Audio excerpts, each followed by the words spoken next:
Hi friends, എല്ലാവർക്കും നമസ്കാരം. ഞാനിത് വന്നിട്ടുള്ളത് വിഷുവിന് കണിവെച്ച കണിവെള്ളരിക്കയും കൊണ്ട് ഒരു മസാലക്കറിയുമായിട്ടാണ്. ഞാൻ വിഷുവിന് കണിവെച്ച കണിവെള്ളരിയാണിത്. ഇത് വെച്ച് ഈ വെള്ളരിക്ക വെച്ചാണ് ഇന്നൊരു മസാലക്കറി ഉണ്ടാക്കുന്നത്. അതിനായി നമുക്ക് കട്ട് ചെയ്തെടുക്കാം. പകുതി മതി, ഇത്രയും മതിയാകും. കട്ട് ചെയ്തെടുക്കണം. ഈ പകുതി മതിയാകും. കഴുകി എടുത്ത് വെച്ചിട്ടുള്ളതാണ്.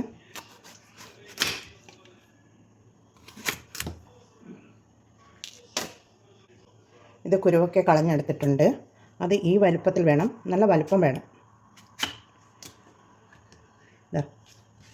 ഈ വലുപ്പത്തിൽ വേണം ചതുര കഷ്ണങ്ങളാക്കി മുറിച്ചെടുക്കുവാൻ. ഈ വലുപ്പത്തിൽ വേണം മുറിക്കുവാൻ വേണ്ടി. എന്നാലെല്ലാം അതുപോലെ മുറിച്ചെടുത്ത് കൊണ്ടുവരാം. ഇത് കട്ട് ചെയ്ത് ഞാനൊരു പാത്രത്തിലേക്ക് ഇട്ട് കൊടുത്തിട്ടുണ്ട്. അതിലേക്ക് ഒരു 1/2 ടീസ്പൂൺ മഞ്ഞൾ പൊടി ഇട്ട് കൊടുക്കാം. ഒരു 2 പച്ചമുളക് കട്ട് ചെയ്തതാണ്. 1/2 ടീസ്പൂൺ ഉപ്പിട്ട് കൊടുത്തിട്ടുണ്ട്. അതിനുശേഷം 1 കപ്പ് വെള്ളമൊഴിച്ചിത് വേവിക്കാൻ സ്റ്റൗ മീതെ വെച്ച് കൊടുക്കാം. അത് അവിടെ നിന്ന് വെന്ത് വരണം.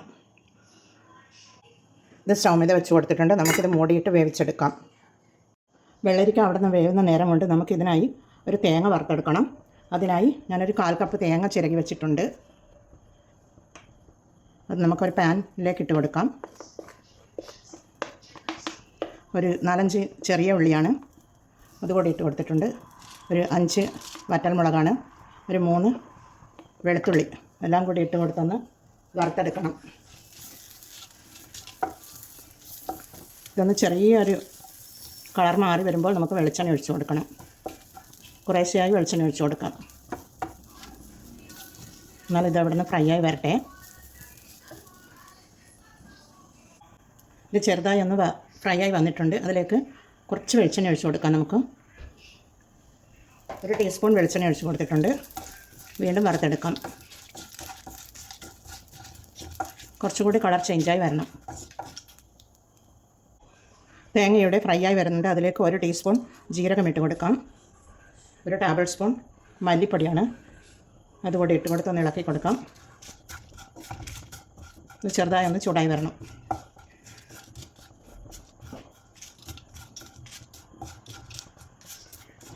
ഇതിവിടെ റെഡിയായി വന്നിട്ടുണ്ട്.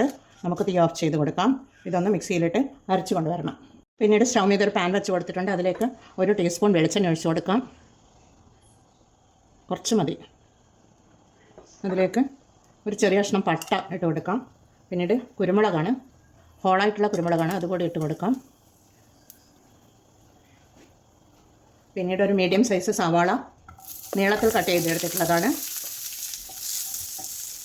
1 പച്ചമുളക്, 1 തക്കാളി അതും നീളത്തിൽ കട്ട് ചെയ്തിട്ടുള്ളതാണ്. ഇഞ്ചി വെളുത്തുള്ളി, 1 കഷ്ണം ഇഞ്ചിയും 3 വെളുത്തുള്ളിയും കൂടി ചതച്ചെടുത്തിട്ടുള്ളതാണ്. അതുകൂടി ഇട്ട് കൊടുത്തൊന്ന് വഴറ്റി കൊടുക്കാം.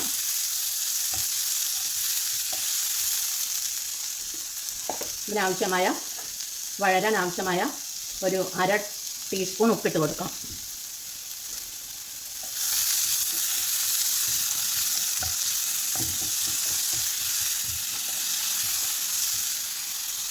ഉള്ളിയും തക്കാളിയും ഒക്കെ ഇവിടെ വഴന്ന് വന്നിട്ടുണ്ട്. അതിലേക്ക് പൊടികൾ ഇട്ട് കൊടുക്കാം.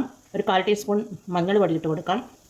1 ടേബിൾ സ്പൂൺ മുളക് പൊടിയാണ്, അതുകൂടി ഇട്ട് കൊടുക്കാം. ഒന്ന് വഴറ്റി കൊടുക്കാം. മല്ലിപ്പൊടി നമ്മൾ തേങ്ങ വറുക്കുമ്പോൾ ഇട്ടിരുന്നല്ലോ, അതുകൊണ്ട് മല്ലിപ്പൊടി ഇതിലേക്ക് ഇപ്പോൾ ആവശ്യമില്ല. പൊടികളുടെ പച്ചമണം മാറി വന്നതിന് ശേഷം നമുക്ക് വറുത്തരച്ച മിശ്രിതം നമുക്കിതിലേക്ക് ഒഴിച്ചു കൊടുക്കാം.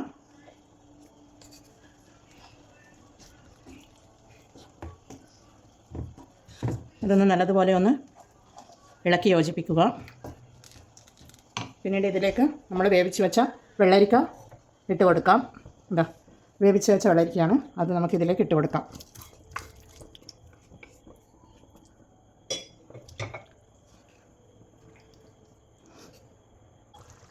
കറി ഇവിടെ തിളച്ച് വരുന്നുണ്ട്. അതിലേക്ക് നമുക്ക് വെജിറ്റബിൾ മസാലയാണ്, അത് നമുക്കിട്ട് കൊടുക്കാം. 1 ടീസ്പൂൺ വെജിറ്റബിൾ മസാല ഇട്ട് കൊടുക്കാം. പിന്നീട് 1 തണ്ട് കറിവേപ്പിലയാണ്, കറിവേപ്പില ഇട്ട് കൊടുക്കാം.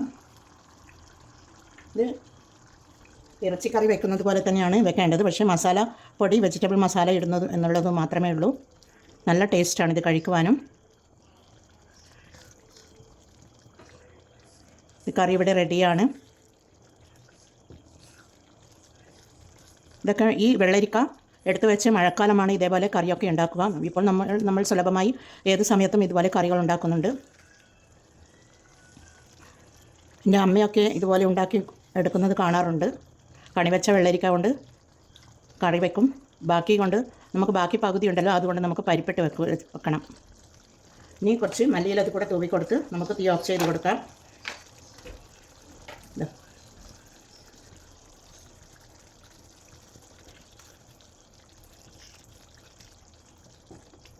തീ ഓഫ് ചെയ്ത് കൊടുക്കുന്നുണ്ട്. നമുക്കിതൊരു സർവിങ് പ്ലേറ്റിലേക്ക് മാറ്റാം. ഞാനിതൊരു സർവിങ് പ്ലേറ്റിലേക്ക് മാറ്റിയെടുത്തിട്ടുണ്ട്. ഉപ്പും എരിവും പുളിയും ഒക്കെ കറക്റ്റ് പാകത്തിന് കിട്ടിയിട്ടുണ്ട്. ഞാൻ ആകെ 1 ടേബിൾ സ്പൂൺ ഉപ്പാണ് ഇതിൽ ചേർത്തിട്ടുള്ളത്. നല്ല ടേസ്റ്റാണ് ഈ കറി. ചോറിനും കൂടെയും ചപ്പാത്തിയുടെ കൂടെയും ഒക്കെ കഴിക്കുവാനും. എന്നാൽ എല്ലാവരും ഇത് ട്രൈ ചെയ്യുന്നൊക്കെ ഫീഡ്ബാക്ക് അറിയിക്കണേ. കമൻറ്റും സബ്സ്ക്രൈബും ചെയ്ത് സപ്പോർട്ട് ചെയ്യണേ. അടുത്തൊരു വീഡിയോയുമായി വരുന്നത് വരെ എല്ലാവർക്കും താങ്ക് യു ഫോർ വാച്ചിങ്.